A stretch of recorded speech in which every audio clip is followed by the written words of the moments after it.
Hello, Brian Kelly here, head coach of LSU football, and I'm here to tell you if you like sports, go check out Belly Up Sports at bellyupsports.com. I spent many hours reading their articles and listening to their podcast while I was in South Bend eating some fine Louisiana cooking and also picking up this here accent at their local Popeye's Chicken before I took the head coaching job at LSU. Belly Up Sports has sports articles and podcasts covering a wide variety of sports from baseball to heck, even college football. So go check out bellyupsports.com. You won't be disappointed. Go Tigers.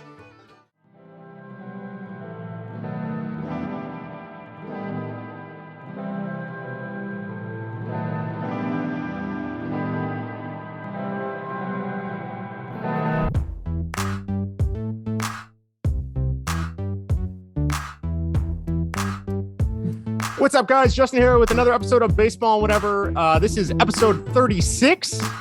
We will be talking baseball and then maybe a little bit of hockey since we have an awesome returning guest. We didn't scare him off enough. He has been gracious enough to spend some more time with us. Jake Hahn of Sirius NHL Network Radio. Jake, thank you so much again. Appreciate it.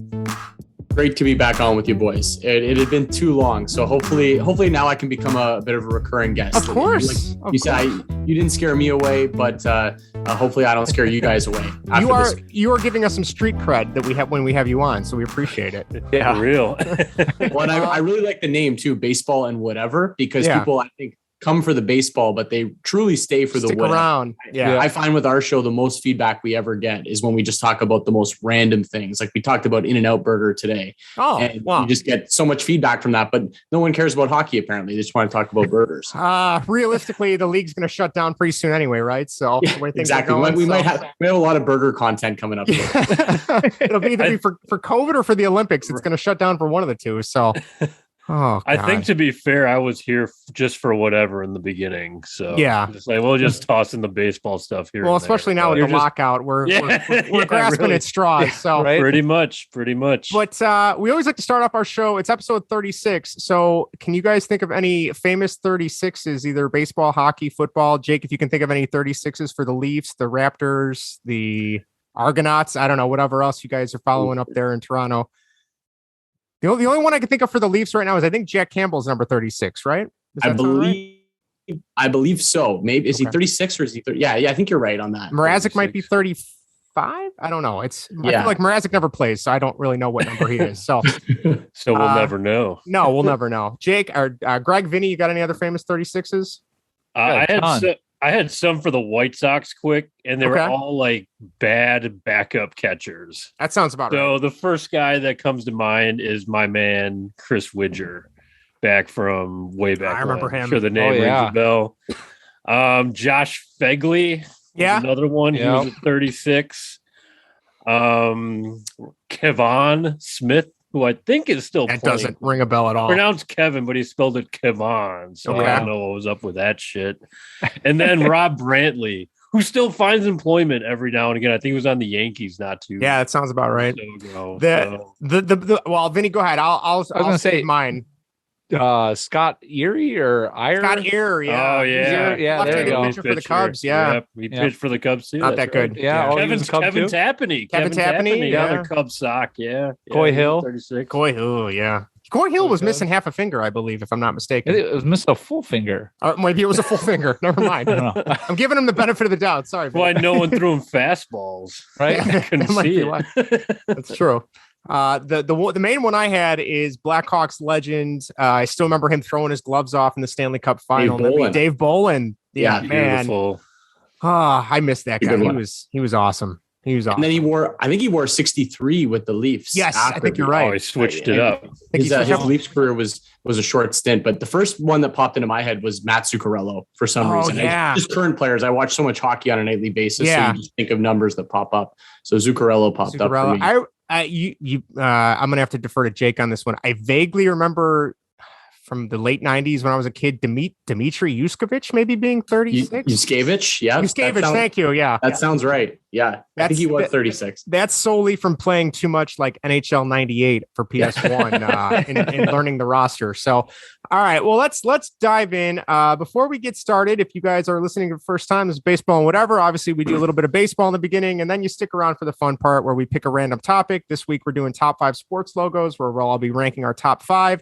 If you would like to get a hold of us, you can tweet us at Baseball and What. You can call our voicemail/text line, which is 913-808-3278. You can search us on YouTube at Baseball and Whatever, Facebook.com/Baseball and Whatever. And I think that about does it. So, Greg, would you like to read the listener comments and YouTube comments that we got for this week? Absolutely. All right. So I'm kind of glad we're kicking off with this one because I'm kind of interested in the follow-up here. Ashley on YouTube can confirm the old man being Pretzel Vince, did say he likes the Hallmark movies because they are Christmas themed and he loves Christmas and snow. Yeah. Vinny, did you chime in on this at all? Did you find out any more about this? He was very confused. We had him questioning life as he knows it, because he was under the impression that Hallmark movies were Christmas movies and not chick flicks. But as we correctly pointed out, that they are actually indeed chick flick movies, and they can both. Not there's anything wrong with that. I mean, no, there's not. There's nothing wrong with that. But it can be chick flick and Christmas movie at the same time. So a Christmas movie can't that can't be the single one, right? It has to include, it can have multiple genres. He was questioning life as he knew it because of that. So that all stemmed from last week. Our episode was all about movies you just don't understand or you never got, and he just said he never understood chick flicks, but then told us he loved Hallmark movies, which had us questioning quite a bit, right? That's kind of where that all stemmed from. Yeah. Yes. Yeah, I think so. And I wouldn't have said anything, but he said chick flick. So I'm like, wait a minute, slow down. So. I won't have any negativity towards movies like You've Got Mail and Sleepless in Seattle. I won't stand for it. Well, you don't have time for that. Yeah, he will not listen to that. He did email in. Do you want me to read that portion on the chick flicks? It was a lengthy email. Yeah. So I'll turn it down. He said, as for chick flicks, I never thought of Christmas movies as chick flicks. I thought there were chick flicks and Christmas movies. Again, not understanding that. I guess I was dazzled by the snow and Christmas decorations, but after long conversations with my better half, I started to understand my possible confusions. After binge watching Hallmark and Lifetime movies over the last 3 days, I can see that they are also chick flicks. So he says, thanks for helping me see the error in my ways. Yada yada yada. So yes, therapy pod. Look at us. Yes, man, just saved a life. There was I was listening to the sports station down here, and for some reason they got on this very topic, and somebody wrote for some like funny magazine website about like the template to making a Hallmark Christmas movie, and it was like, girl has awesome job in the city, but realizes she needs to return home. She returns home and finds former boyfriend who has let himself go, but still is a nice guy. Now something has happened with the family farm, and it just kept going and going. I'm like, all these movies follow that template. So it's all some variation of that. So. Yes, exactly. So any thought on Hallmark movies, Jake?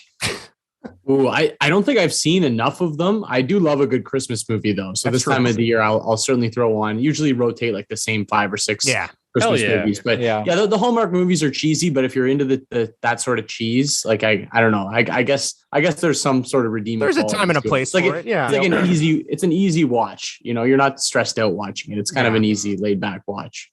It's not Shakespeare.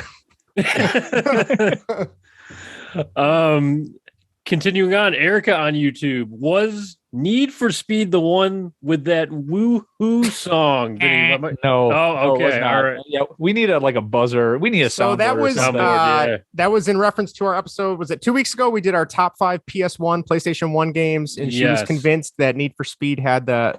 She's like, she kept telling me that woo-hoo song, and I go, "You mean Song 2 by Blur?" And she goes, "Sure, that's it." Yeah, that's exactly it. And that was on FIFA '98, Road to the World Cup. Okay. Oh, so, look at that! Yes. Ooh.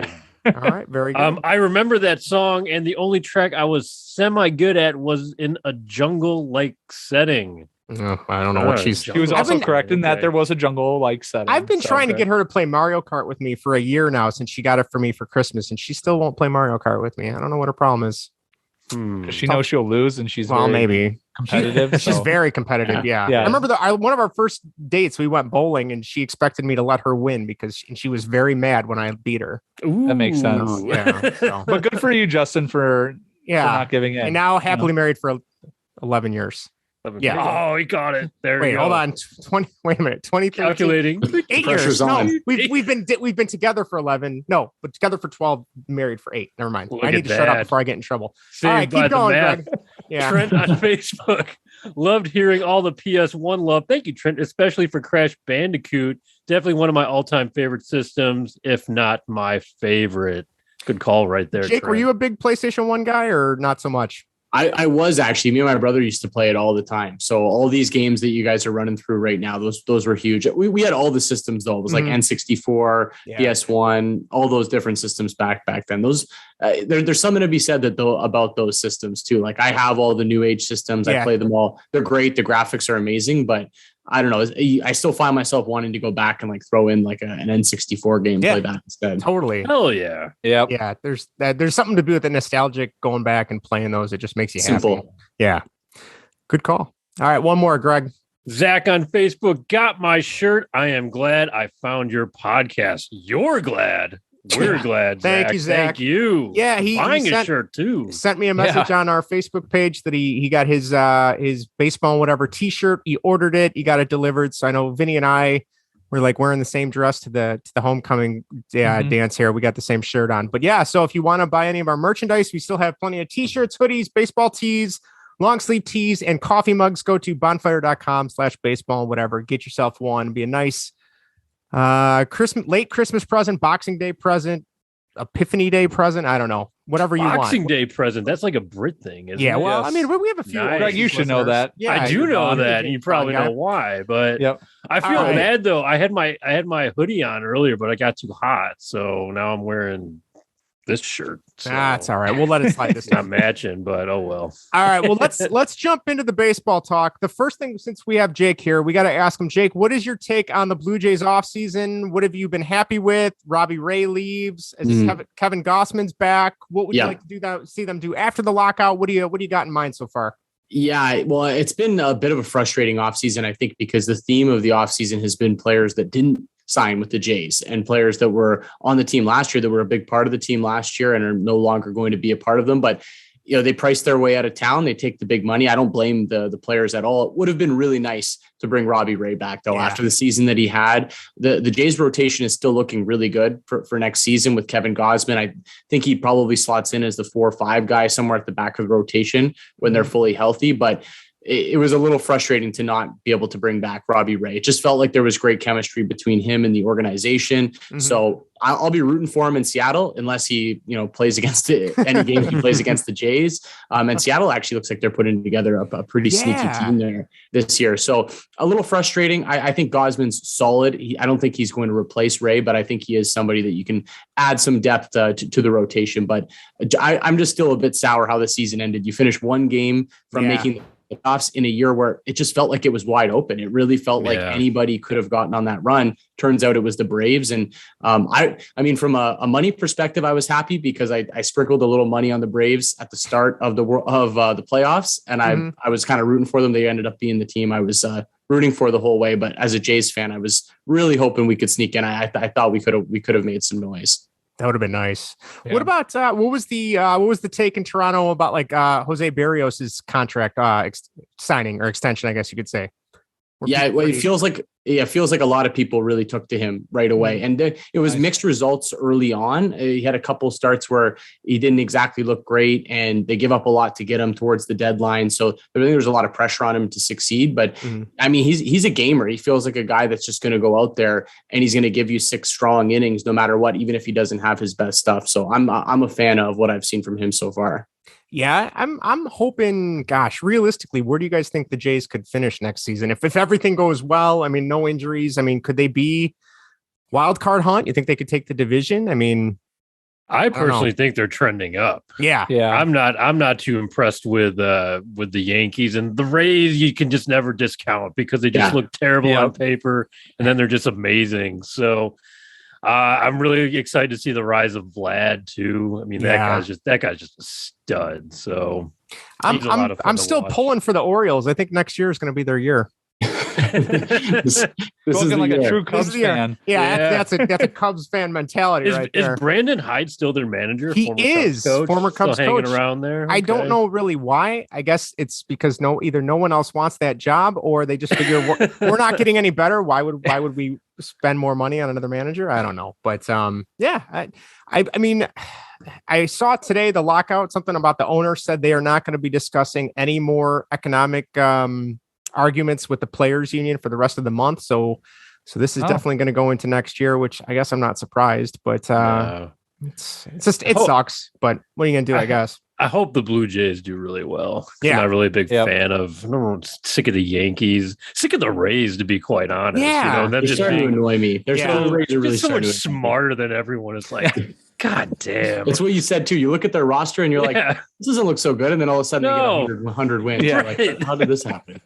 I still would argue Wander Franco? Is that his name? Yeah. He's never going to finish that contract with the Rays. There's no way. What was it, like 80 years? Yeah. He's going to be collecting Social Security by the time it's over, I think. So, but yeah, I mean, God, that team used to be so. It's like, that's cute. They're like the little brother. They get in and you just have fun with them. And now it's like the Carl Crawford, Randy Wynn days. Yeah, those days. Evan Longoria. Yeah, Longo and all that. And I hate that ballpark. I can't stand that ballpark. Anytime I see the Trop on the schedule, and I'm like, I got to watch 3 games at the Trop this weekend. Like, this is brutal. It's like seeing a play at a high school stage. Like, that's the lighting they have in there. The one time I got to go to a game with my other brother-in-law. It was a very interesting experience. I mean, it was kind of neat just to see, but it's not good for baseball. Just a weird. And I want to say that's like the original stadium that the Lightning played when they came into the league, I believe. I could be wrong though. I could be wrong in that, but I want to say somebody was telling me that when we were down there. But I guess there's not much else MLB wise because it's locked out. Nothing's going on. Greg, you got any White Sox stuff before we move on? Besides, no? Okay. Not really. Just listen to another. I know I was bitching about the steroids guys the other day. Oh yeah. I was on like my little Dick Allen tear. It's like, he should be in the Hall of Fame. Dick Allen was a bad guy, a little goose gossage in me. But as far as news, it's non-existent. So there are a couple of like minor league signings, but I already forgot their names. So, it's not. We'll see. Well, I'm kind of curious when the Hall of Fame voting drops. I don't remember when that will be because I've seen people starting to release their ballots, and I've seen some people release their ballots and they don't fill out anybody, which just seems kind of like a dick move. I mean, you can't tell me not one of those guys is Hall of Fame worthy. I don't know. I mean, Jake, do you think, what's your take on the whole steroid thing? Should Bonds and them get in? Should they not? What's your take on that? Yeah, I'm pro Bonds being in. And I think some of the other guys too, that would be on the cusp that maybe took steroids back in that era. It just, so many guys were taking them. Yeah. And it was just sort of part of the culture back then. And I still think when it comes down to it, like it's not like I could take steroids and be a Hall of Fame baseball player and hit home runs. Like, you still have to be really good. There still has to be a base level of baseball talent. And you take the steroids and it's helping you work out. It's helping you get stronger, but it still doesn't make you hit the ball. And it's still difficult to hit a 95 mile an hour fastball. And I still think that that's a huge skill that no matter how many steroids you do, your home run numbers aren't just going to go through the roof. So I just think there's too much talent there. And I believe he should be in. I think too, like, as much as I don't like Roger Clemens, I feel, and I mean, he was a Blue Jay, right? Roger Clemens. Are you pro Roger Clemens? I mean, were you a big fan of him or not so much after he left Toronto? Or I was young when he was in his Toronto days, but I still remember him well, and I remember his career. But I'm pro him getting in. I think the numbers are all there. They're still there. The awards are all there, and again, it just comes down to how you feel about steroids and that whole era. But I'm okay with it. I'm, not saying that I'm looking the other way. I just think that these guys are still so talented. They worked hard to get to that point, and maybe they made some mistakes, but they were probably falling in line with a lot of people around them. I feel like I've kind of softened on the whole thing, almost to the point like of apathy, where it's just like, let them in, whatever. You know what I mean? Where in the beginning it was like, no, that's ruining the game. And like Bonds and Clemens, I think they could have had a case before they started taking steroids, whenever that was. I know, was it Greg? You got into it with somebody about Sammy Sosa being nominated, and I know Sosa's never getting it. Was that you, Vinny? That was me. Yeah. Did you ever get a response about arguing with that person about? Was that Crawley? That was Crawley, but no, I didn't get a response from him. No, I think he's probably muted our account. Yeah, probably. Account. You know what it is with me is I've go back and forth on it, but it's just like I'm done with it. Yeah, I just want to like in or out, just move on. Yeah, because I want to see because I'm more like guys. I want to see Ichiro get into the hall when his time comes. Like those guys, I'm excited about. I'm just like sick of these old dudes, man. And to be fair, like when these guys were playing and steroids like weren't illegal, but they still were using them, it was wrong.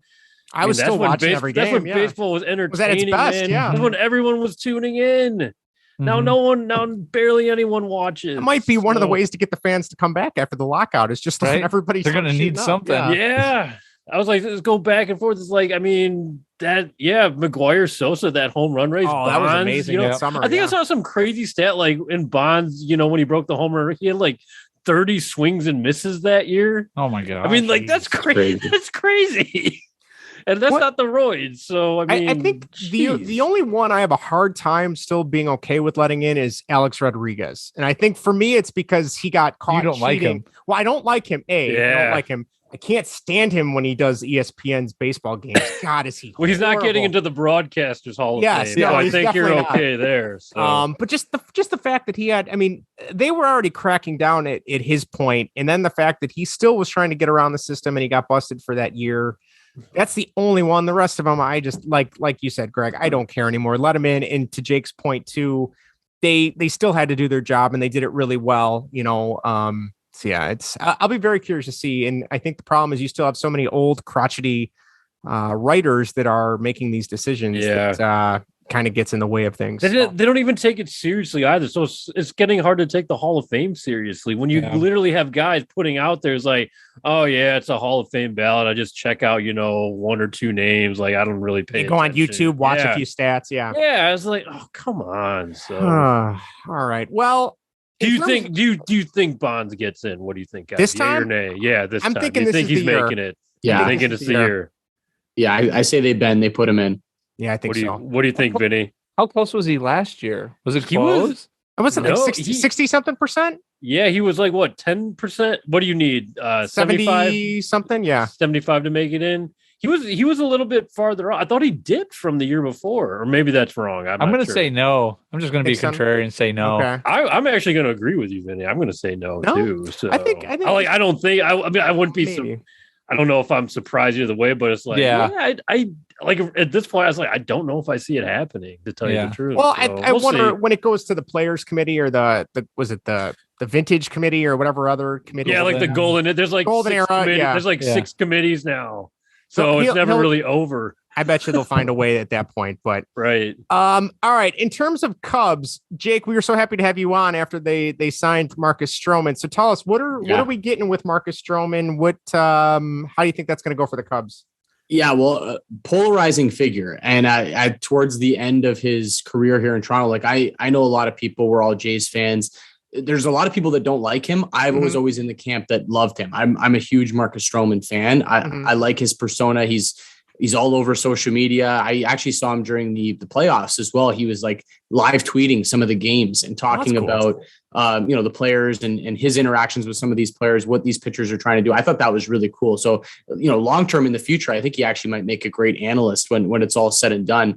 He does have that personality, that persona. And I think his personality can rub some people the wrong way just because he's so outgoing. And he's very, very confident, but I love that about him. And I think that you're not going to find a guy, I think, that works harder than him, and that he's kind of built his whole persona, his whole reputation off of that, being the smaller guy, the undersized guy that's had to work really hard to get to where he is. Consistent guy, ground ball pitcher as well. So expect a lot of ground balls there. I like him. I think you're getting a great pitcher in Marcus Stroman. I actually would have loved to see him come back to the Blue Jays, to be completely honest. Oh, that would have been cool. Yeah. I mean, being a ground ball pitcher will be perfect for Wrigley because on a windy day, yeah, when the wind's blowing out, just get those ground balls. Yeah. I mean, I think to your credit, Jake, what you said is I even saw on Twitter this week, there was a Cubs fan I was reading her backstory. It was something about she'd been hit by a semi truck and she, was paralyzed, and the doctors told her you're never going to walk again. And she had tweeted at him and said, I'm learning to walk again. If I can walk, I think her example was like 300 feet. I don't know if you guys saw that. She's like, if I can show you proof, will you meet me at the Cubs game and I can get your autograph? And he responded back to her on Twitter, and he's like, "Oh, not only am I going to meet you, I'm going to put you and your family up in a box." He goes, "You're my hero. You come on down. We will spend the day after the game, all that stuff." I'm like, that is so cool for a guy that's hasn't even pitched an inning yet for the Cubs, that he's already making connections with fans. So, and it's good publicity for him too, right? So, yep, good for the Cubs. Good for the game. Good for him. He was really beloved here for a while too. He wore the number 6, and like he kind of took on the persona of the 6, like they call Toronto the 6. Yeah. So he wore the 6, and like he always said how much he loved the city and how much he loved pitching here and everything like that. So I'm sure going to a place like Chicago, which has similarities just in terms of size from Toronto, big city, big sports city as well. They really get behind their sports teams. I could see the marriage working out really well there, and him really embracing Chicago, and hopefully Chicago embracing him as well. Was there like a turning point where people started to turn on him? Was it just productivity or persona in general, or what was the turning point for that? Yeah, I think it was more the persona, and he just became like, he does have such a big personality. Mm-hmm. Like he's not one of these quiet guys that just doesn't want to say anything, no social media. So, after, a few years, 4 years, whatever the timeline actually was, I just think that there's a few people, and this is more so me personally, hanging out with buddies, having friends that just didn't like him. Right. And that was always an argument back and forth between me and a few of my buddies. Was like, I was always on team Stroman, and there's a couple of people that were kind of anti him, and they were more so of the mindset, like, just go out there and pitch, don't go on Twitter and don't go on social media and do all these things. But I love what you brought up about him doing that with the fan and interacting with fans. And he always seems to be trying to uplift people on social media and not bring them down, which I appreciate, because we have too much of the negativity on social media. I feel like he just is just trying to bring positive energy. For sure. All right. Well, I know, Vinny, I think you found that Anthony Rizzo finally moved out of Chicago. Yeah. So you were still living here? Right. Why wouldn't you want to live here? Right. I mean, it's not that bad here. So, but yeah, I know there was still, well, let's be realistic though. Where these guys are living, they're not living in the suburbs with us. They're living in the downtown loop, in the high rises, enjoying life. So, I mean, I've still seen reports about, they might want to bring him back. I still am in the firmly no. Thank you for your time. We appreciate the World Series, but I don't trust your back. Have a good life. That's kind of my mentality. Vinny, are you still in that camp too, or no? Yeah, I am. But what's going to be interesting is when Jed traded everybody, remember what he said? He offered everybody a fair value market value is going to play in the market, and we're going to see it play out. Well, he was already right about Baez. Yeah, their offer was more than fair and very comparable to what he got. That's true. Rizzo, I don't think he's going to get 5 years, $70 million. No. I don't think he's going to get close. And that was like a confirmed offer too. Like that is a figure we actually knew. That was one of the few ones. Yeah. And we still don't really know what Bryant. We know roughly what he was offered, but not when he was offered. Suppose it was after the World Series. But yeah, it's going to be interesting to see if even Brian gets what he wants. I'm sure he'll probably be the only one that does. But yeah, I find that funny that everybody was lambasting Jed. The Ricketts are of course being cheap, but it's like, well, if you look at it, they're not going to get what they wanted, and that 5 years, $70 million is. That would have been a waste of money in my opinion. Yeah, that would have been a bad deal. So, but yeah, I don't care if he comes back. He comes back. If not, they don't need to go out and really try break to get the bank. Him. Yeah, no, I don't think there's going to be a high demand for him. All right. Well, I don't have any other baseball talk. We usually do our Chicago Bears segment, but after watching them against the Packers on Sunday Night Football, that was a train wreck. Jake, I don't know if you watched that game, but oh god. Yeah. It's horrible to be a Bears fan. I don't know if it was a good half. It was a good half. Yeah, the first half, that's the half I stayed awake for, to be perfectly honest. And I just that half was so exciting. I stayed into the game throughout that entire third quarter. There's your first mistake right there. Well, I mean, they had me sucked in. I'm like, oh, maybe they're going to do it. Maybe they're going to put it together. But as I was, at the end of the second or at the end of the half, I was thinking to myself, I'm like, well, crap. if they win this game and play this well, Nagy's going to end up keeping. He's going to keep his job. Yeah. I really hope they get blown out. No, we don't. Half. And that's exactly what happened. So I guess I wish that upon the Bears. Damned so I apologize. If you do, damned if you don't. Exactly. There is no winning with the Bears. No. Well, you guys might kick me off the podcast, but I am a Packers fan. So that's okay. That's okay. Yeah. That's okay. You know what? At this point, we would more than okay. We would prefer that, because if you said you were a Bears fan, we'd want you to seek help, because I feel like we all need to seek help. So it was just a perfect example of the Bears coaching staff never making adjustments at halftime, and the Packers coaching staff saying, okay, we need to make an adjustment. And they just rolled with it and steamrolled the Bears afterwards. But it's nice to not have Mike McCarthy anymore. It's nice to have a coach that will actually make some adjustments. Yeah. That's I don't know how much longer he's going to be in Dallas either. Right. So yeah. Oof. He might hold them back. Yeah, a little bit. So what were we gonna say, Nagy? Though I was going to say, according to Nagy, though, the Packers didn't make any adjustments. That was his argument, that they didn't make any adjustments, although they lined up Devontae Adams in the slot in the second half. So you tell me. Well, what my favorite was, and I didn't even realize. So Catherine Tappan, the sideline reporter, she was the one that would always do NBC's hockey coverage down here in the States. So I was kind of curious, because I knew she wasn't on ESPN, or she wasn't hired by ESPN or TNT. So they got her doing Sunday Night Football now. And I loved the interview of her coming out after the half and saying, I talked to Bears coach Matt Nagy, and the only thing he could tell me is he is just having so much fun. And then they proceed to get their asses kicked all third and fourth quarter. So that's fun. Yeah, that was fun. It was fun. Yeah, so, looked fun. I literally am counting down the weeks till he gets canned, and hopefully Ryan Pace, the general manager, does too. But anyway, last thing before we get to our top 5 logos, since we have you here, Jake, I wanted to ask you two quick hockey questions for you. First of all, what are your thoughts on the Hawks interim coach, I guess, Derek King? What have you liked from the stuff you've seen from him? Do you think he's a candidate to go down the road for next season, or you think he's more of just a temporary stopgap until they make a better hire? Yeah, I initially thought that he was just a temporary stopgap, but I feel like he's been doing some pretty good things with this Blackhawks team. Yeah. So in a way, it's a bit of a tryout. You can play out the rest of the season. What kind of improvements can you get based on what we saw early in the season? And the one thing I've really noticed with the Blackhawks over the past month or so, ever since he took over, is a bit more of a commitment to defense, a bit more structure.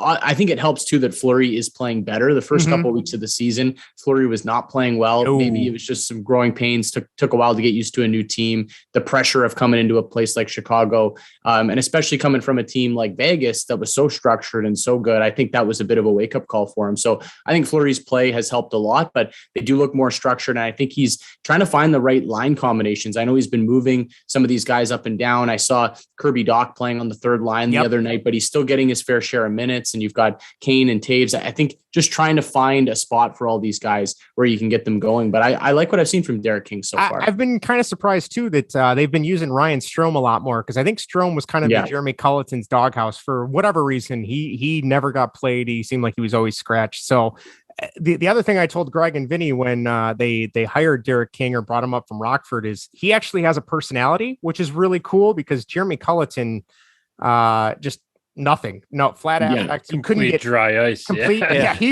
He was. It was like literally talking to watching paint dry. He never gave you anything. And I still remember the quote that they asked Derek King about the Hawks system that they were playing, and he's like, "Well, the system that Jeremy had in place, you don't really see in the NHL anymore. So it's going to be an adjustment trying to switch." And I'm like, "Well, that says it all right there. That maybe he was a little over his skis at that point. If the new guy comes in and says, I don't know what they were doing here." So.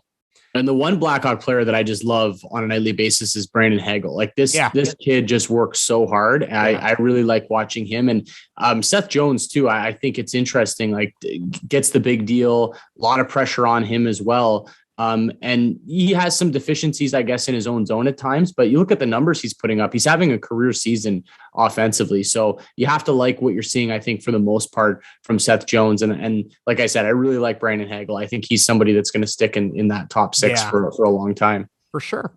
All right. Last thing before we get to our logos, and if Vinny and Greg, if you guys might want to jump in on this, because you can at least it'll make sense. So I was reading, I can't remember if it came from The Score or Sporting News, but it was one of those publications. And the writer said, if Alex Ovechkin breaks the NHL goal record that Gretzky holds currently, it's not fair because Ovechkin has overtime and Gretzky didn't. I don't know your take on that. Me personally, I see where he's coming from, but I think it's kind of a bogus argument because Ovechkin had 2 lockouts that he didn't get to play through. B, the goaltending is so much better nowadays than it was in the late 80s and early 90s when the goalies still were wearing like pillows on their knees, and they didn't really there wasn't a butterfly positioning really there. So I'm just curious, do you think that's an accurate statement? Do you think it's not really fair to compare those because it's 2 eras? Do you think Gretzky will break that record eventually? What's your take on all that? I think comparing eras is always difficult because it's just like night and day. Like I watch highlights, and all due respect to Gretzky, I mean, he's the greatest to ever do it. I think one of us could have scored like 25 goals against those goaltenders. Like it's just, I'm like, they look like they're wearing less than I wore when I played road hockey with my buddies growing up. So again, not taking anything away from that era. Everybody was working with the same equipment, and I think it is difficult to compare and contrast, but I don't think overtime really weighs it too much. Like if you look at how many goals Ovechkin scored in overtime, it's very minimal compared to the total goals that he scored. So I don't look too much into it. I think he is definitely going to break the record. He looks like a man possessed this year, and he's taken it to another level. It's not just the numbers. Like you can pull up his stats page and see that Ovechkin's actually having one of his better career seasons now, which is crazy at his age. But when you watch a Caps game, you just eye test, he looks so much better than he has the past couple of years. And he was one of the guys on record along with a couple of his teammates. And it seemed to be maybe a bit of a Russian thing. Some of the Russian guys on the team saying that they really struggled with no fans in the building and going through the whole COVID era to get that energy that you would need to get up for a game. And Ovechkin said it a lot. Kuznetsov said it a lot. Some of the other Russians on the team also said it. And then this year, fans back in the building and they come out and they look like the old Caps again. So maybe there is something to that he kind of needs that energy from the crowd to feel like, hey, I'm playing an NHL game here. But I think he's absolutely going to break the record. The guy loves to score goals. He's a machine. He's built to play for a long time. I think he's going to give it a good run here. Well, and I think too, and Vinny and Greg, maybe you agree. I feel like that's also a thing with baseball where you have a lot of the older baseball fans constantly trying to compare eras and stuff. And I mean, I guess with baseball, you have something like WAR and that you can kind of look at. But I don't know. Do you guys think that's the same thing in baseball where people are always trying to compare players from different eras, or do you think it's good to keep them separate? Same thing in all sports. Yeah, I guess you're right. Yeah, everything's like that. Yeah, it's the evolution, just how it goes on. I mean, there was a similar case made like that when Roger Maris back in 1961 was going after Babe Ruth's record. That's right. Yeah. Like, oh, we have 8 extra games or something like that. We need to put an asterisk next to this name because it's a separate record. I'm like, okay. Well, whose record did Babe Ruth break? Like, who's the guy before that? Who's the guy? Where's the argument for that? Where does it end? So, I mean, that's just how this record breaking goes. That's what they're there for. So yeah. Well, and like you said, it's a constant progression. Unless you're the Bears, we found that stat last week where the Bears offense is actually worse than it was in the 40s right now. So that they have not progressed; they've regressed. But yeah, I don't know. I'm very curious. I think he'll get there. Like you said, Jake, he has been like on a mission this season. Yeah. It's crazy. Anytime, especially on the power play, when you just see him lining up in that like left face-off circle, in the opposing zone, it's like, oh, he knows exactly what he's doing, and no one tries to stop him. It seems like they just kind of let him set up and do his thing. So he tied the record last night, most power play goals ever in NHL history. Tied Dave Anderchuk. And you look at the other active players, like nobody's even close. Steven Stamkos is like 100+ goals behind him. He's never going to be able to catch him. And I think Greg brings up an interesting point because it's always like you're comparing, okay, whose record are you breaking before that?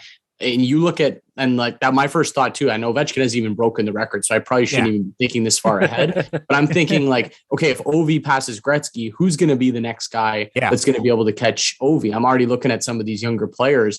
And I think the only guy you could really look at right now from the young players is probably Austin Matthews. The pace that he's setting right now is very similar to the pace that Alex Ovechkin set early in his career. So he's somebody to keep an eye on in the early stages of it. But I think all hockey fans should just be enjoying what they're witnessing, because I don't know if we'll see this kind of chase again. Not for a while anyway.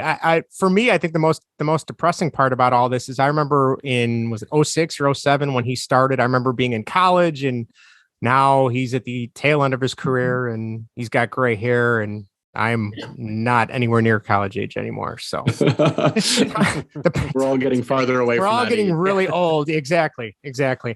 All right. Now the moment we've all been waiting for. We're going to break down our top 5 sports logos.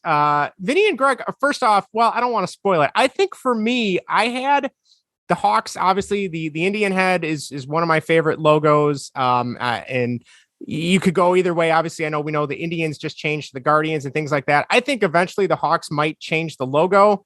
I know I did some research on it. Apparently in Chicago, there's one Native American foundation that is adamantly in support of the Hawks keeping their logo, and they do a bunch of stuff with them. And then there's another foundation in the Chicagoland area that is adamantly against them using it. So I'll be kind of curious to see.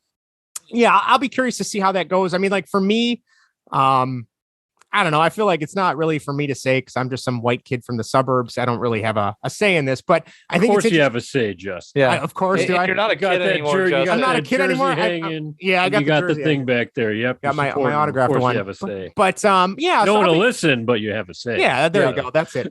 But yeah, I'll be curious to see what comes of that. But obviously, that's one of my favorite logos. Probably one of my favorite jerseys. So. That would have been at the top of my list, but I figured I want to make it interesting, so I didn't put that in there. The only other one I'll preface is I did my favorite Cubs logo would be the angry looking bear from like the 94 to 96 season. If you guys know what I'm talking about there, yep.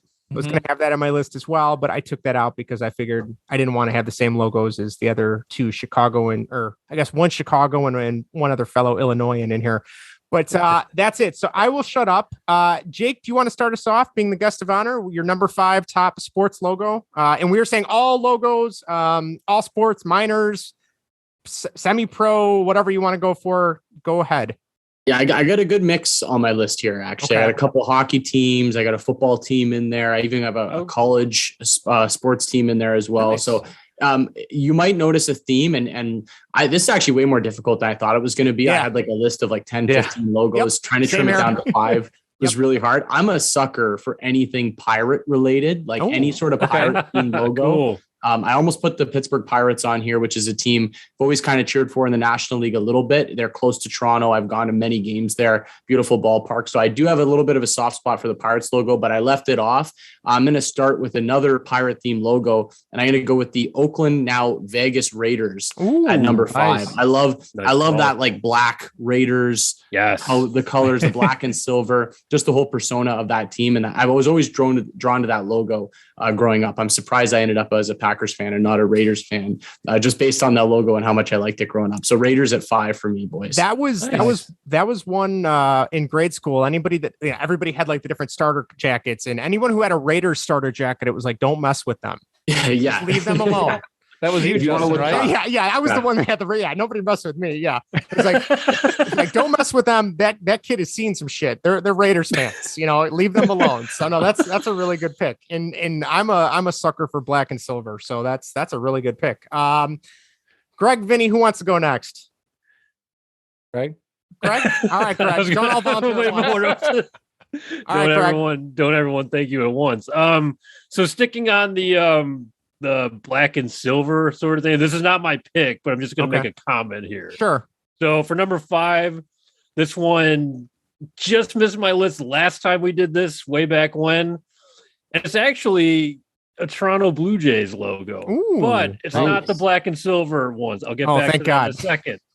So it's actually, I think this was an alternate logo or something. It's a variation with the traditional Blue Jay head looking to the side, but it had like the red maple leaf in the background. Does that sound familiar? I don't know when they used it or where they used it, but it was an official logo, and I think they used it on some alternate gear or something like that.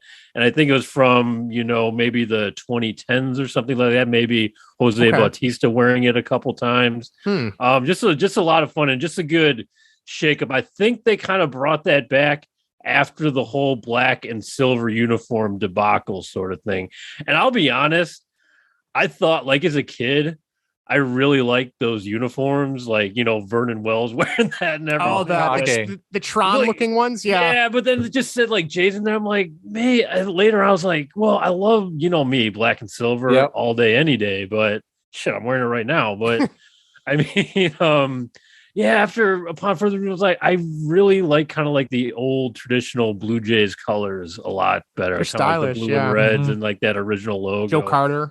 Yeah, a little bit, but I remember that one with the Blue Jays head with the red maple leaf. So that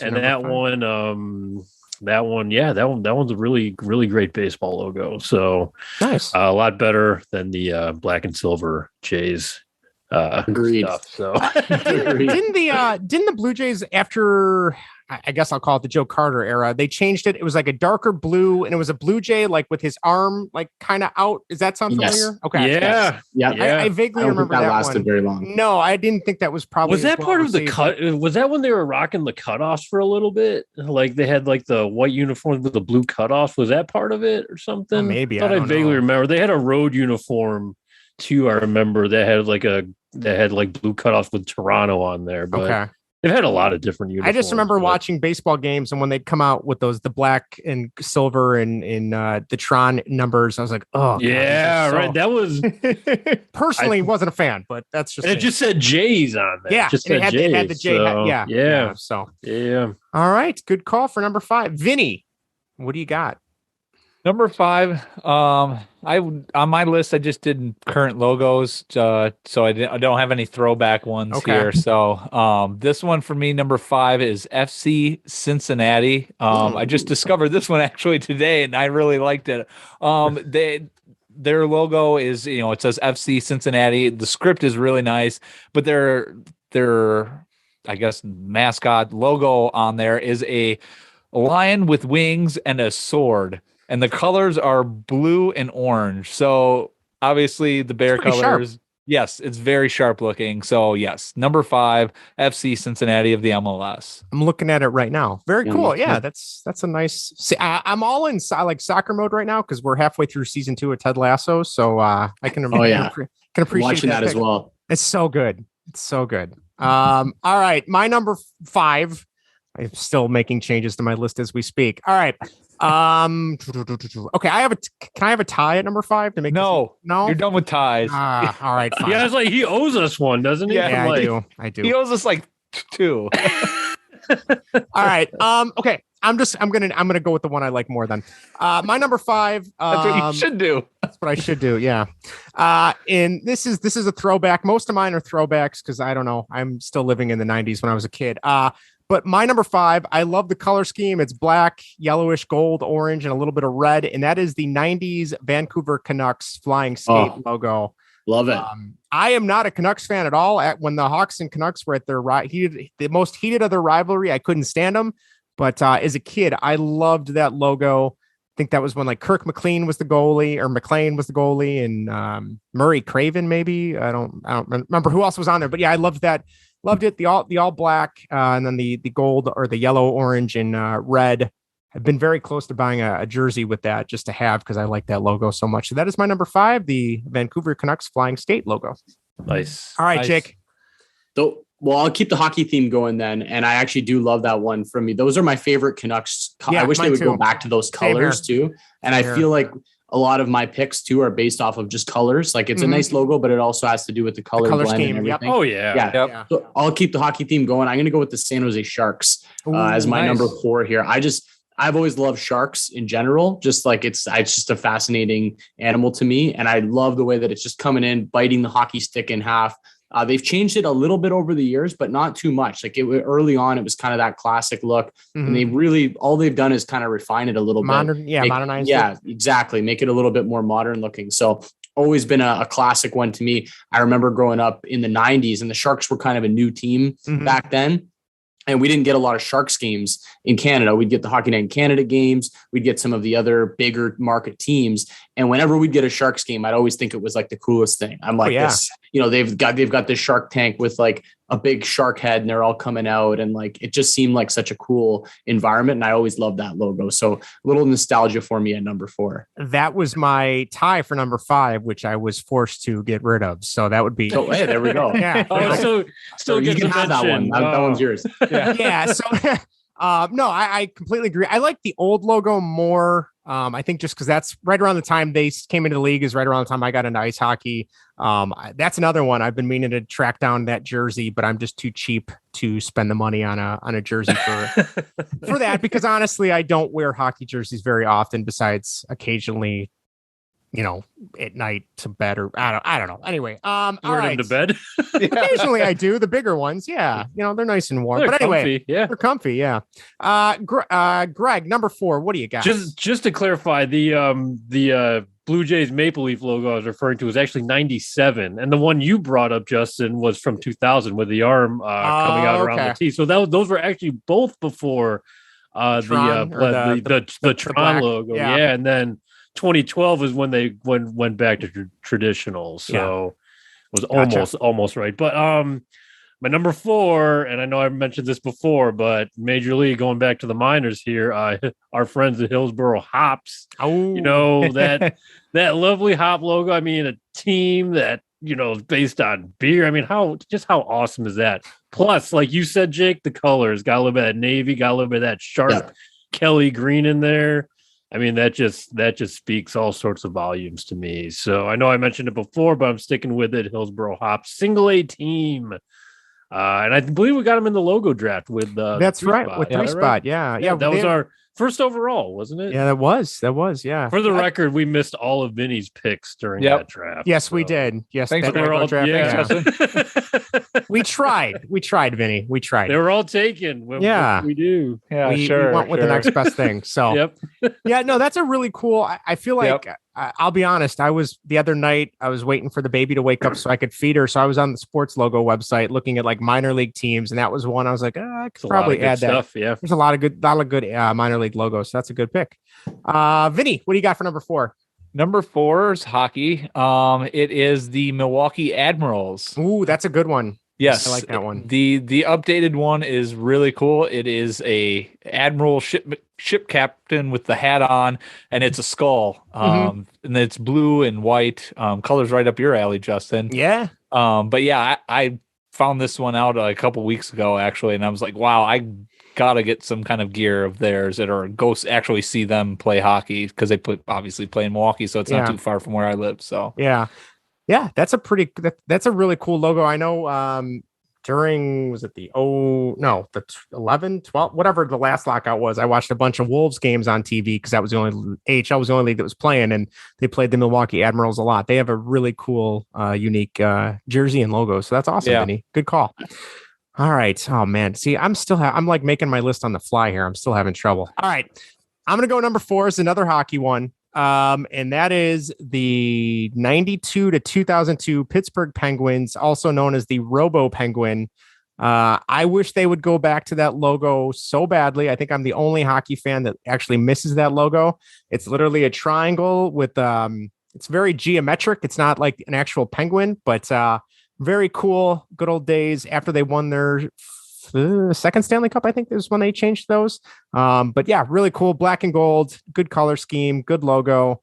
That's all I can say about that. But yeah, the Robo Penguin. I know most Penguins fans, I don't think like that logo. So that's just me, I think. So yeah, that's my number 4. I've always liked the Penguins colors too. They look nice. Yeah. It's still pretty cool to me. I don't know any other cities that do this, but the fact that Pittsburgh's baseball, hockey, and football team all have the same colors is such a cool idea. Yeah. I honestly can't think of any other city that does that. Can you guys? I can't think of any. No, nothing that comes to mind. And I don't know if that was orchestrated, however many years ago when all those franchises started, but it's a neat idea. So I just realized that too when Jake said that. Oh yeah, I like their colors. I'm like, oh, it's the same as the Pirates and the Steelers. Yeah. They get a basketball team, it'll be the colors of them too. It sneaks up on you, So yeah, actually, I don't think there's a lot of black and gold in the NBA. I don't know. I only watch the Bulls, so I don't know. All right, Jake, back to you. Number 3. What do you got? I like the Bulls this year, by the way. I think they look pretty good. I know they're dealing with some issues like everyone else is right now, postponements, but I do like them. So I said I'm a sucker for Pirates logos.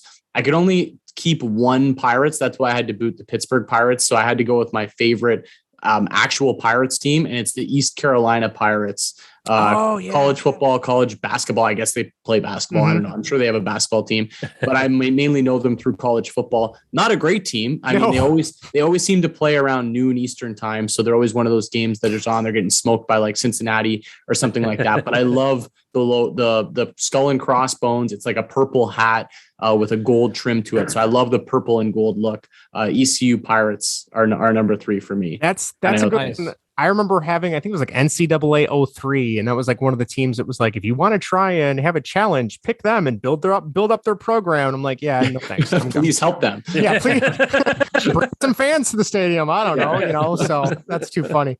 They're the purple and gold or purple and yellow that they have is pretty cool. I like that color scheme. So awesome pick. I thought you were going in a different direction with that, so I might have to save my honorable mention for later about with that. Greg, what do you got for number 3? For number 3, I'm going to go with the hat I'm wearing right now, actually, which I mentioned before. Arizona you guys can see that right there. So that snakes is the Diamondbacks snake ball logo, which originated as an alternate, I think, just a couple years in their franchise's existence. And I remember seeing Randy Johnson wear it for the first time in like spring training or something. Back then it was still purple and everything.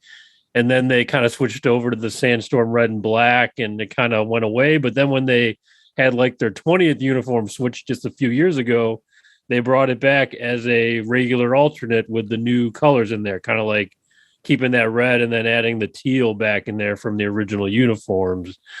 Just a hat I've loved, or a logo I've loved ever since I was a kid, because I actually had the original, I actually had a shirt with the purple snake ball on it. And then I got this hat just a couple years ago. So great color scheme, and snakes are awesome, and baseball's awesome. So there you go. There it is. There you go. Cool colors. Checks all the boxes. Black hat. Yeah. It's styling. Well, if it's a black hat, it's already halfway into Greg's. It's already halfway there. Yeah, it's already black halfway hat, there. Seven and a half. I mean, you're so close to. You're probably an. It throws themselves into their cart. Yeah, exactly. Absolutely. So, very cool. Good go. pick. Yeah, I like that logo. I wish they would use that more as opposed to what they use now. And I'm so glad they got rid of those dark gray uniforms. I don't know if you guys liked those, but they were just so jarring compared to those away uniforms. The away uniforms they used to have that were like way darker. And I remember some of their PR people were like, "Oh, just wait. There's a lot of pro teams that are going to switch to these in the near future." And then then they started putting extra stripes and like some strange patterns on their uniform. This is like when Zach Greinke was still with them or whatever. That's right. Which I'm still long ago, I guess. But I'm still upset. I missed a chance to go to a Diamondbacks game. Like me and some of my buddies have been trying to get to every baseball stadium, and Arizona is kind of like. It's out there a little bit. I've been to that stadium back when I think it was still Bank One Ballpark back when I was there way back when. Great stadium. The place is massive, but it's a lot of fun. So. Well, it's tough to plan a trip out there. And I was on a bachelor party in Scottsdale with a bunch of friends, and none of them are baseball fans. It's just a kind of a different group of friends than I do the baseball trip with. Yeah. So I'm trying to wrangle like one guy to go to the baseball game with me. I'm like, hey, you want to? Everyone's like, no, I just want to drink. Like, I don't want to go watch baseball. I remember when it first opened, there was such a big thing about the pool being that was a big deal. That was my selling point. I'm like, guys, there's a pool. This was a pool there, right? Just chill in the pool or something. Yeah, you could drink and chill in the pool the whole game. You don't even have to watch. I was trying to sell them on the pool. It didn't work. Yeah. And I think I don't know if they still have it. Greg, maybe you can correct me if I'm wrong. Weren't they the ones that had like the dirt path to the mound too? That most absolutely. Do they still have that? I don't know, but I've never seen that before. I don't know if they still have it. They definitely did then. I know Comerica Park is also another one that has that. Okay. So that's a good call. That definitely was there way back in the day. I haven't watched a Diamondbacks game in forever, but they're not much. But not worth watching. They haven't been that good. But stadium is awesome. Very cool. All right, Vinny, what's your number 3? Number 3 is the Quad City River Bandits logo. Oh, there it is. Yeah, the one that got away. Yeah, I know, right? Missed that draft in that. Thanks, guys. Yeah. No, first overall in that draft. Yes, it was. Right. Rightfully so. I mean, that logo is pretty awesome. It's the raccoon with being a bandit, and the history behind the name is awesome. The fact that the River Bandit gang killed the town's namesake. Yeah, I can't believe that's what they decided to go with for a mascot, and a team name was based off a gang that killed like the town's namesake. That just blows my mind. It's great. Like, hey, we're going to start a new minor league team. Great. What should we call it? Let's name it after the people that murdered the person the town's named after. Got it. Awesome. Yeah. It's a sign of respect, I guess. Yeah. Like, we're honor, I guess. That's like a Michael Scott reaction. We're honoring honoring the dead by naming. I'm just seeing the scene in Slapshot right now when, Lily Braden's like, what's the story with that dog? And it saved Charleston from the fire. And she's like, well, fuck him.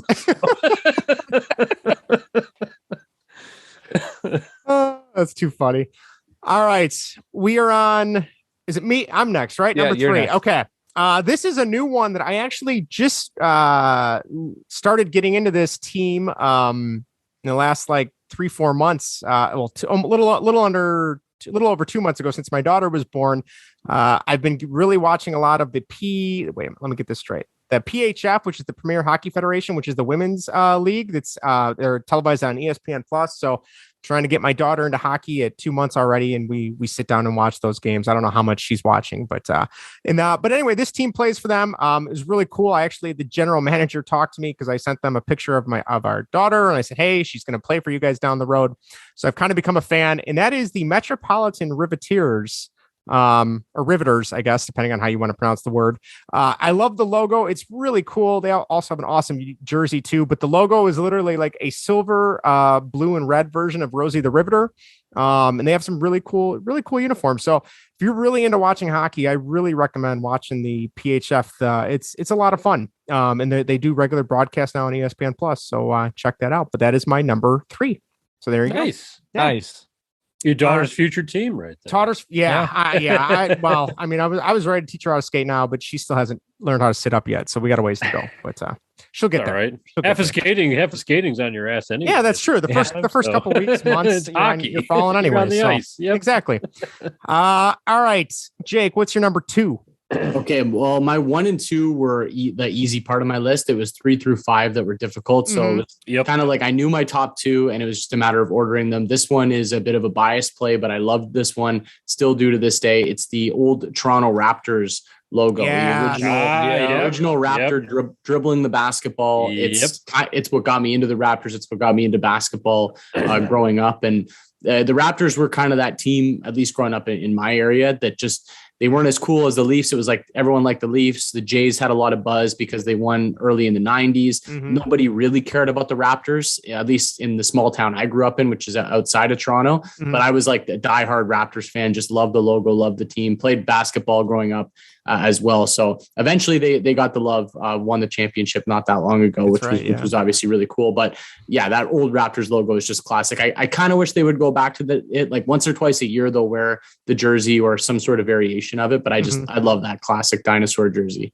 Yeah, the purple and red is awesome. I mean, even like their current logo, which is like what the Raptor claw, like with the basketball. Yeah, pretty neat. It's nice. I like it. Yeah, but yeah, that original one, they're all Greg's showing his claw tattoo. That Raptor logo is just it's so cool. I love it. I wish they would go back to that full time too. It's not much more to say there. So good, awesome. All right, Greg, number 2. That was a great call, Jake. Yeah, really. I had to get that one in there. I think I had that.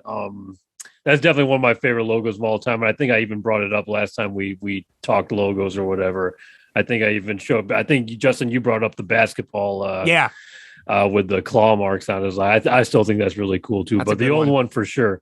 But my number 2 is, sorry, Cubs fans, but it's the Milwaukee Brewers 94 logo, which is blue, gold, and green. If you remember, it's the MB kind of interlocked with the diamond around it. And then the 2 green baseball bats going crisscross, much like the baseball and whatever logo.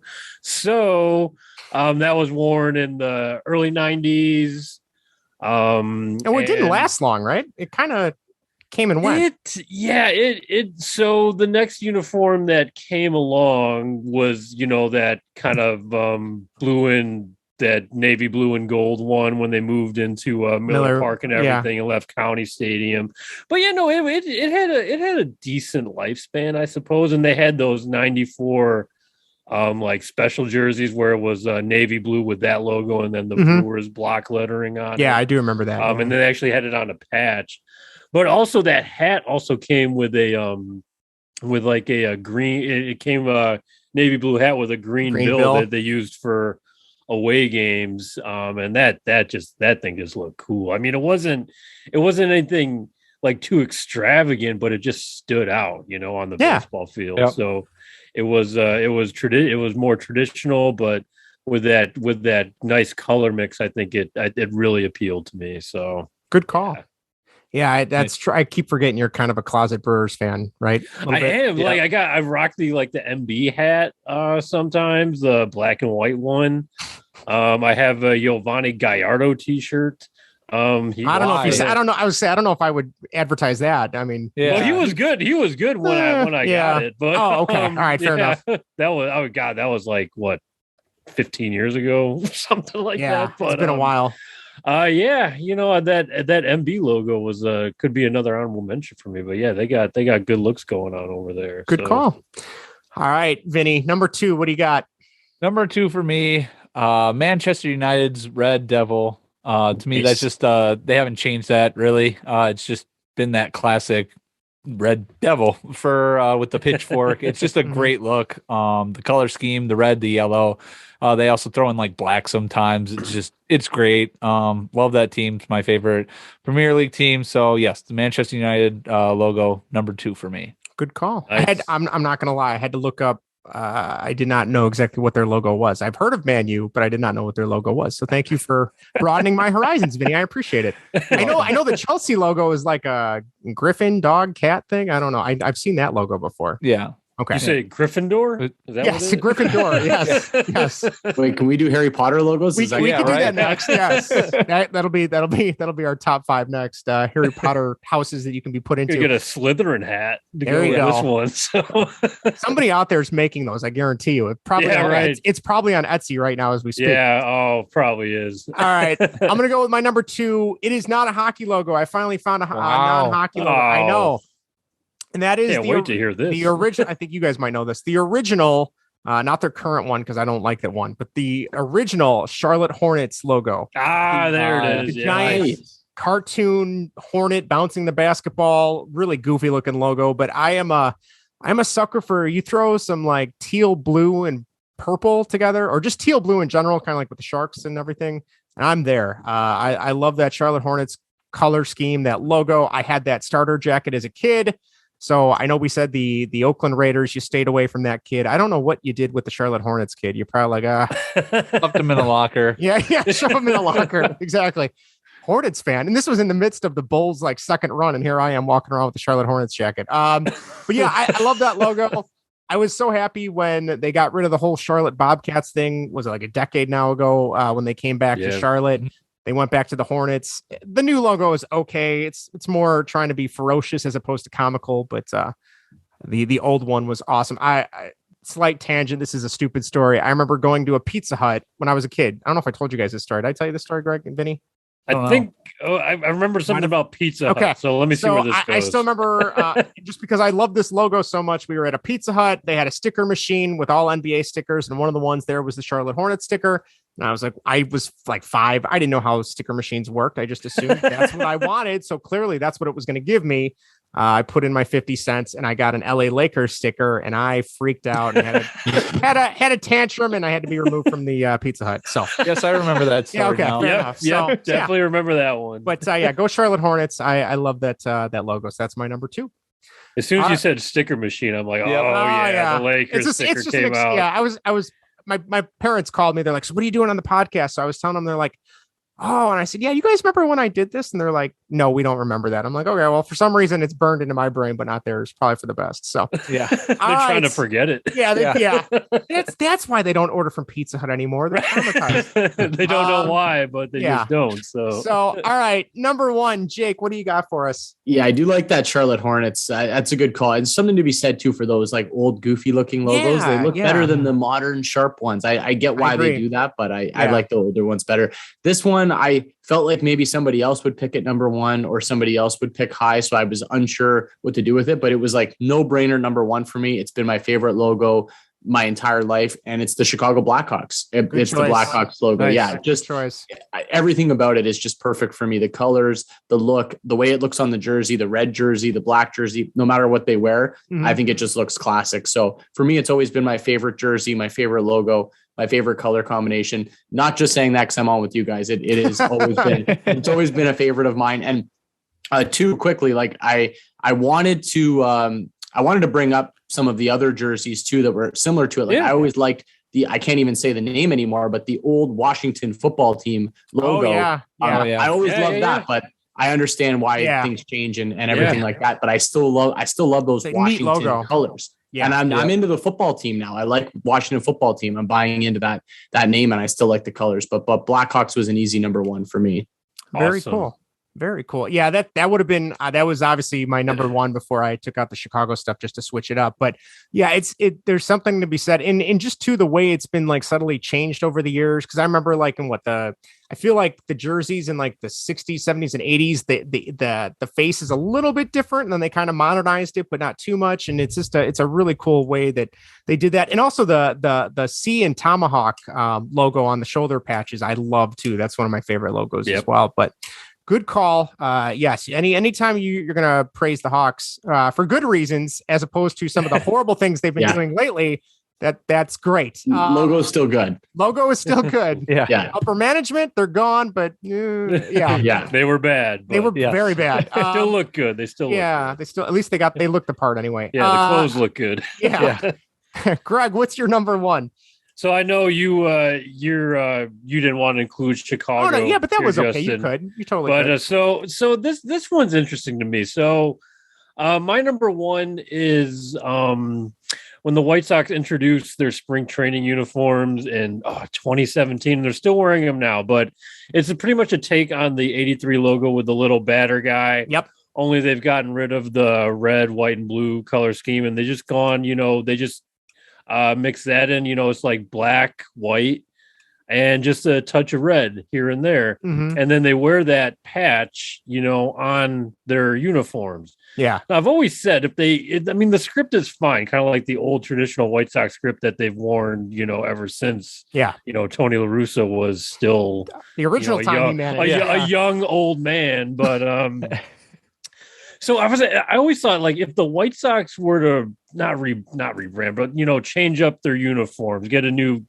I always think like this would be the look I'd want them to go to. I agree with that because it's not too far from what they have going on now. I mean, color scheme wise, but you're not doing anything too extravagant. But you're just kind of getting rid of one patch and including the batter with the SOX on there. Yeah. I think that's a great look. And even the hat too. I have the hat with just the batter on there. No letters or anything, black and white.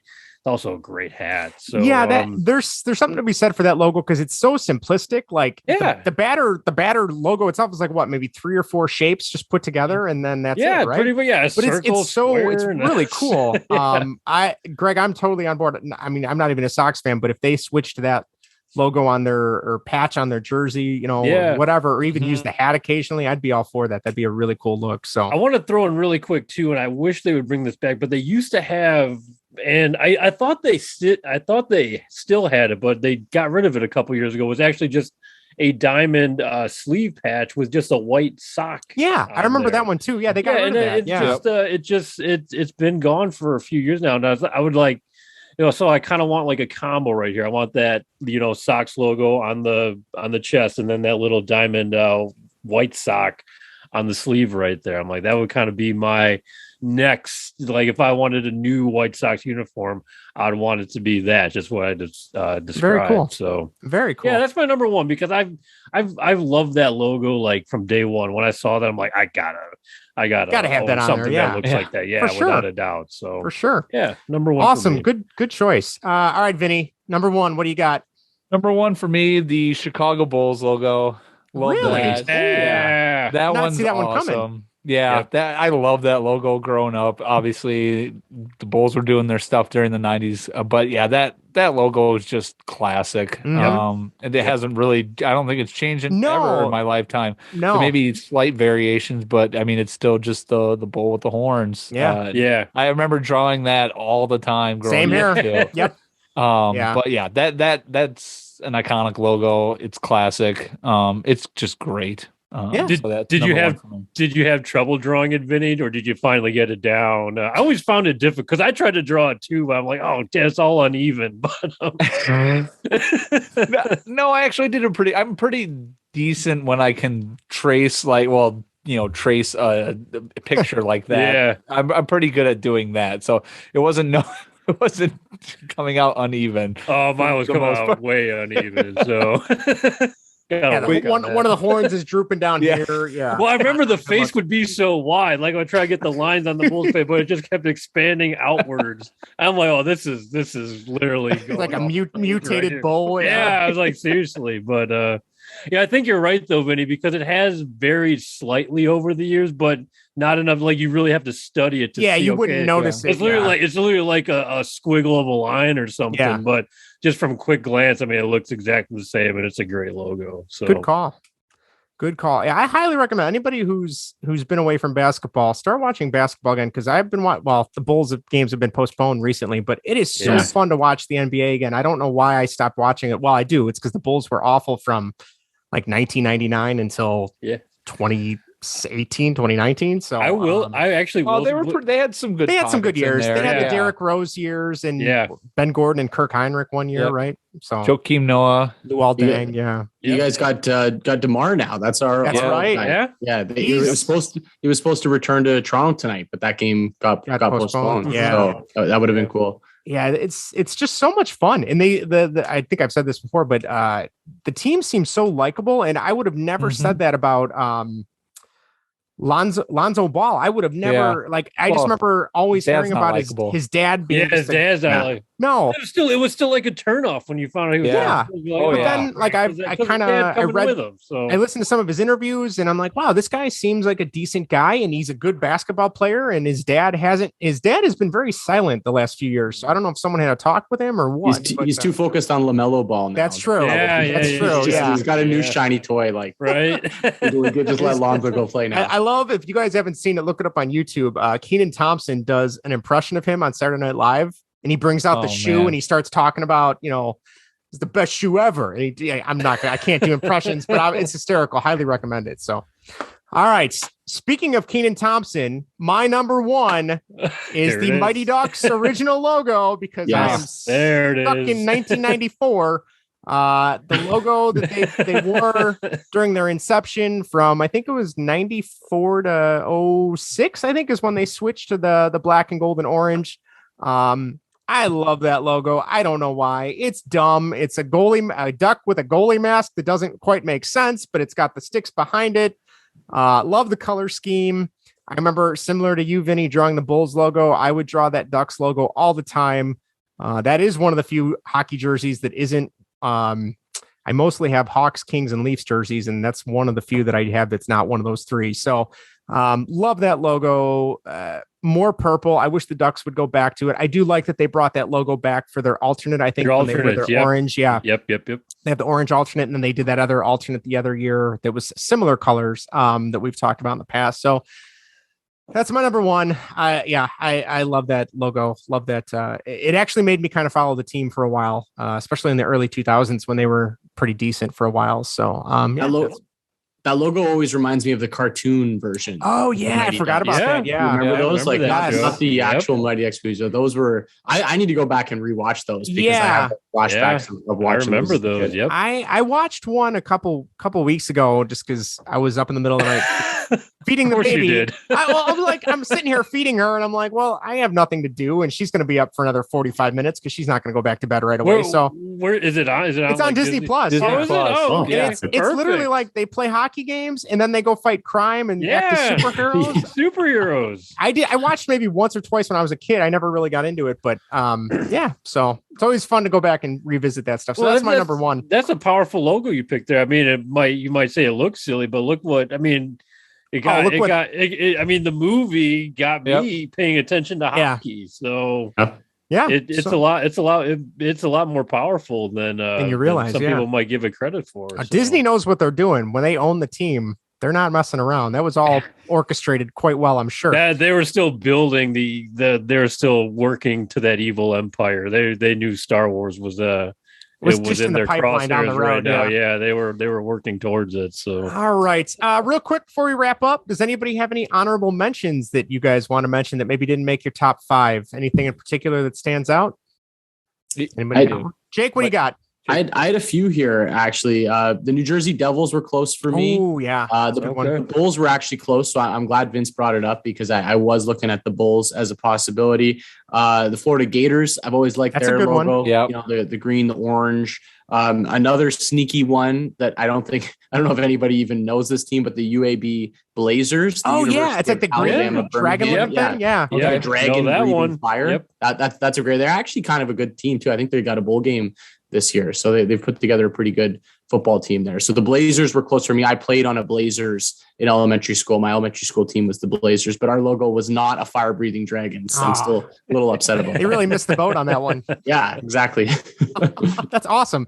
Greg, you got any other honorable mentions? Yeah, I got a couple right here. The Baltimore Orioles. I kind of like. Nice. I kind of like a couple of theirs. I like. Kind of like the goofy fat Oriole face guy that they're rocking now. Yeah, I also really like just the traditional orange bird on the black hat with the orange bill. I always thought that was a good, kind of like from those Cal Ripken years. Yes. Or whatever. So, whenever I see that logo, I think of the Seinfeld episode with Elaine wearing the Orioles hat. Yeah, exactly. And they kick her out because she won't take her hat off. And Kramer gets hit in the head with a baseball. Yeah. And then I think this came up on what uniforms or whatever. Uniform one. Yeah. The Jacksonville Jaguars. I'm starting to like the way their logo looks again now that Urban Meyer is. Oh God, we could have spent 20 minutes talking about that scumbag. I'm so glad he got canned. Now, they fire him out on a Wednesday night at 12:30 and at the night. Yeah, it's the most Jags thing ever. It's like hopefully nobody will notice this. It's like no, I think they might. He's not standing on the sideline next game. Yeah. Oh God, I still can't believe that the former kicker came out saying he was kicking him because he said I'm the coach. I can do what I want. Like what? Kicking a grown man? What the hell's wrong with you? This isn't Ohio State. You're not going to get away with this. So you shouldn't get away with it there. No, he shouldn't. Yeah. But okay, Greg, real quick. Do you like the old Jaguars logo better or the newer one? I kind of like the newer one. Really? Because that's when I started paying attention to them more. I'm not really started paying attention to like you guys know me, my whole Jaguars Blake Bortles era. That's how it all kind of fruition. I was at one of those kicks where I'm like you just was like, okay, I'm done with the Bears. It's over. Getting a new team. Blake Bortles goes 3rd overall. I'm like, yeah, sure, that guy. Let's follow him. You could have stayed with the Bears and saved yourself the trouble. Then too, he won me my fantasy trophy. Oh wow. Holy cow. So when he had that amazing season. That's a hell of a trophy for fantasy. So I will so Vinny was kind enough to get me this right over here. So I keep that. That might nearby, be worth something. Yeah, never worth nothing. it's worth only a lot used to for me. fire starter. It's depreciated in value. You're gonna owe someone money if they want it now. Someone's gonna come collecting. Yeah. You owe us for that. So. I love that color scheme. I remember as a kid, I had a Mark Brunell jersey with their old logo. I might have been the only kid in Chicago with a Mark Brunell jersey, but you're probably the only kid in Chicago with a Charlotte Hornets jacket. That's true. Yeah, you're right. I really like to go outside the box. All right. Good call, Greg. Vinny, any other honorable mentions? I had a couple here. The Trash Pandas. I like their logo. Oh yeah, that's a good one. Yeah, the panda and the trash. Yeah, the Disco Turkeys. I figure I should mention them. Friends of the pod. Yeah. Yep. And then the Blackhawks were mentioned. The Chicago Fire's new logo is pretty good. A lot better than what they just had before that. The Chicago Red Stars logo is a lot better. I like that one. Yeah. It's more of what the Chicago Fire just kind of like copied theirs. It's like one of those. Here's my homework. Copy it, but don't make it the exact same. Yeah, exactly. Yeah. And then Minnesota United, the Loons. I don't know if you guys have seen that logo. The MLS team. It's a loon. It's black. It's like a silhouette, and then it's got like a red eye. It's pretty. Oh, that's a really cool logo. Yeah, it's a nice one. Really cool. Yeah, that's neat. Yeah. Yep. Nice. So. All right, cool. I had a few. Wait, where did my list go? There it is. All right. I said the Portland Sea Dogs, the AA team for the Boston Red Sox. I like that logo since I was a kid. Bucky Badger for the Wisconsin Badgers. Love Bucky. The orange from the Syracuse orange, the goofy looking anthropomorphic orange. Yep. That stupid logo has gotten me to pick Syracuse like every year in my bracket every year, even when Syracuse isn't good, and it always comes back to bite me in the ass. So thanks, Syracuse orange. The other two, the original Seattle Seahawks, the blue and green before they kind of tweaked the color scheme a little bit. I remember in the backyard, I used to pretend I was Warren Moon throwing touchdown passes for the Seahawks. And then lastly, this is one I loved. And every time they go to say they're going to change their logo and their color scheme, I keep hoping they're going to go back to this, and they disappoint me every time. That is the original Tampa Bay Buccaneers logo with the creamsicle jerseys. I had that on mine too. So that logo is, I remember as a kid, I thought it was so dumb looking because I remember that the Buccaneers were horrible in the 90s. Yep. But the creamsicle jerseys were so cool. I really liked those. So those are my top honorable mentions. Real quick, we did have a few people write in. Erica wrote in and said, Vinny, similar to you, the Chicago Fire's old logo / crest was the best. This is my wife's exact words. Then the old new one sucked ass. Very, very proper. She also said the new logo is okay, I guess. She's curious to see what Vinny thinks. Vinny, you already kind of answered. You like the newer logo as opposed to the last one they had, right? Yeah. Oh yeah, for sure. Last one was kind of trash. Yeah. The original was fine. I don't know why they I don't know why they changed it. Robin wrote in. She said her favorite logo is any Cubs logo. She likes them all. Same thing with the Blackhawks. And then featured texter that likes to text in, Dr. Mantis Toboggan said the Chicago Bulls logo, the Blackhawks logo, the Michigan State Spartans. That's a good logo. I like the cartoon Spartan, Sparty. I like that logo a lot. That was one of our logos for high school because we were the Spartans. The Montreal Canadiens, also classic and timeless, and the New York Yankees logo, the N and the Y. So, or he might be talking about the baseball and the bat. I don't know, but I'm surprised the good doctor said that because he went to Illinois. So I'm surprised he had Sparty on there. I thought you'd have to hate all the other Big Ten schools, right? Yeah. Very cool. All right. Well, that wraps up the show. Vinny, Greg, you got anything you want to plug? Anything coming up real quick? Got another blast from the past, right? Oh yeah, that's coming up. Yep, next week. Should we tease our next week's top 5? Oh yeah. I guess we could. You want to share it? Go ahead. Sure. Yeah, we're gonna be Scrooges next week, and we're gonna do our top 5 or least favorite Christmas songs. Yes. We're gonna take the fun out of Christmas, and we're gonna do the one thing that most people love to hate is Christmas songs. So I can tell you right now, next week, Paul McCartney and Christmas Time or whatever the hell that song is, I'm coming for you. I hate that song. Oh my God. Oh, that was not so bad, Justin. No, it's not. Oh, it's too, I don't know. It's the guy from the Beatles, and that's the best he could do for a Christmas song. Come on, Paul. Paul and John were a bit overrated in my book. I say I've always been a Ringo guy because I'm a drummer, but that's neither here nor there. Ringo wasn't even a good drummer. Neither was I, Vinny. That's why I liked him. This is when the takes get the hottest at the end of the end of the pod. Yeah. I have the power to just click end at any point once it gets too heated. All right. Jake, anything you want to plug? You got, the show on XM. Anything you want to share? Yeah, I just do the show 1 to 3 Eastern time. You can always listen to it as well on the app, Sirius XM app. Afterwards, gets posted about 30 minutes after the show, so you don't have to listen to it live.